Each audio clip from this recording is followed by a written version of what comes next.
नमस्कार। भारतीय जनता पार्टी के राष्ट्रीय अध्यक्ष उत्तराखंड राज्य के भ्रमण पर हैं।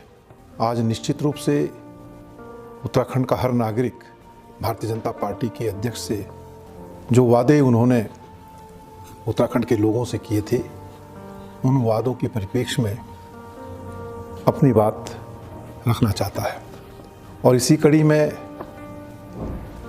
मैं भारतीय जनता पार्टी के राष्ट्रीय अध्यक्ष नड्डा जी से कुछ प्रश्न निश्चित रूप से पूछना चाहता हूं। मैं भाजपा को याद दिलाना चाहता हूं, जब 2017 का विधानसभा चुनाव हो रहा था, उस चुनाव में देश के प्रधानमंत्री जी ने भी और तमाम भारतीय जनता पार्टी के लोगों ने उत्तराखंड के नौजवान साथियों का आह्वान किया था, यदि नौजवान साथी उत्तराखंड राज्य में भाजपा की सरकार बनाने का काम करेंगे तो निश्चित रूप से उत्तराखंड के नौजवान साथियों को सत्ता में आने के बाद हम रोजगार देने का काम करेंगे।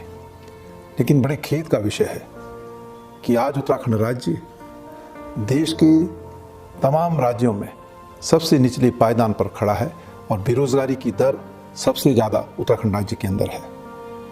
तो निश्चित रूप से उत्तराखंड का नौजवान साथी जो है भारतीय जनता पार्टी के राष्ट्रीय अध्यक्ष जेपी नड्डा से ये पूछ रहा है कि आपकी सरकार इस सूबे में है, नौजवान साथियों को रोजगार क्यों नहीं मिल पा रहा है, इसकी जवाबदेही किसकी है? इस पर जो है नड्डा जी अपनी बात रखने का काम करें।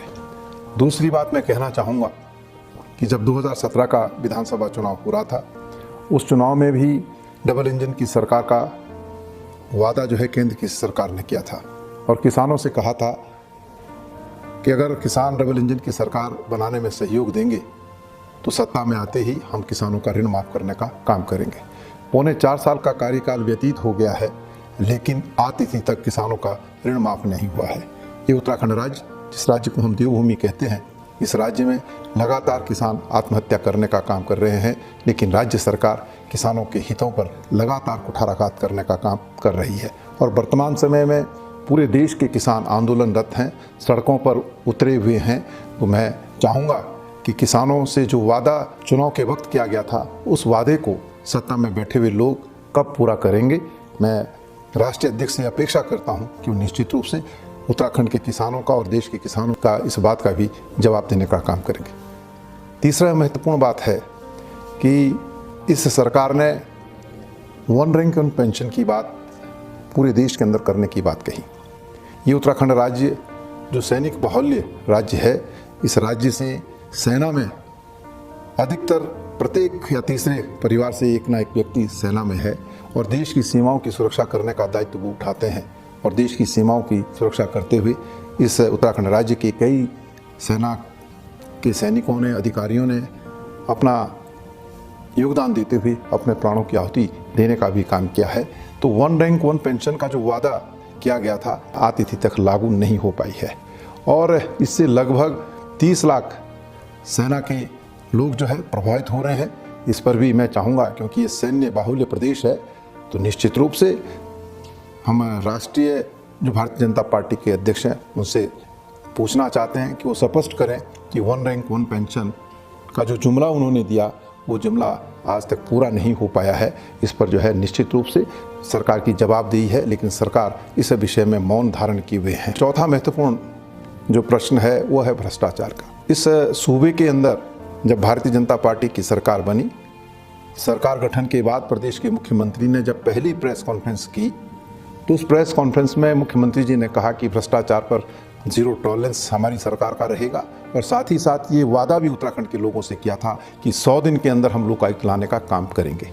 आज 4.25 साल का कार्यकाल होने जा रहा है, लेकिन लोकायुक्त का कोई अता पता नहीं है। प्रदेश के मुख्यमंत्री पर हाईकोर्ट ने एक फैसला दिया कि प्रदेश के मुख्यमंत्री पर जो है भ्रष्टाचार के गंभीर आरोप है, सीबीआई तत्काल प्रभाव से एफआईआर दर्ज करे और जांच करने का काम करे। लेकिन मुख्यमंत्री जी कानूनी दांव-पेंच के माध्यम से भ्रष्टाचार के इस मुद्दे पर जो है अपने आप को बचाने का प्रयास कर रहे हैं। और मैं मुख्यमंत्री जी से भी कहना चाहता हूँ, यदि वास्तव में जीरो टॉलरेंस की बात वो कहते हैं तो सीबीआई को क्यों फेस नहीं कर रहे हैं, यह हम मुख्यमंत्री से भी पूछना चाहते हैं। और साथ ही साथ हम राष्ट्रीय जो अध्यक्ष हैं भारतीय जनता पार्टी के, उनसे भी कहना चाहते हैं कि बताइए, भ्रष्टाचार पर जीरो टॉलरेंस की बात आप लोग करते आ रहे हैं, लेकिन यहाँ इस प्रदेश के अंदर तो मुख्यमंत्री पर सीधे सीधे हाईकोर्ट ने जो निर्णय दिया है, एक गंभीर आरोप लगा है। इस परिप्रेक्ष्य में स्थिति स्पष्ट करे। और साथ ही साथ भ्रष्टाचार का जब हम जिक्र करते हैं, विधानसभा के अंदर भारतीय जनता पार्टी के विधायक ने कार्य स्थगन प्रस्ताव ला करके भ्रष्टाचार की पोल खोलने का काम किया, लेकिन सरकार इस पर मौन है।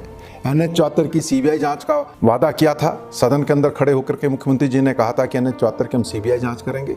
आज तक CBI जांच नहीं हो पा रही।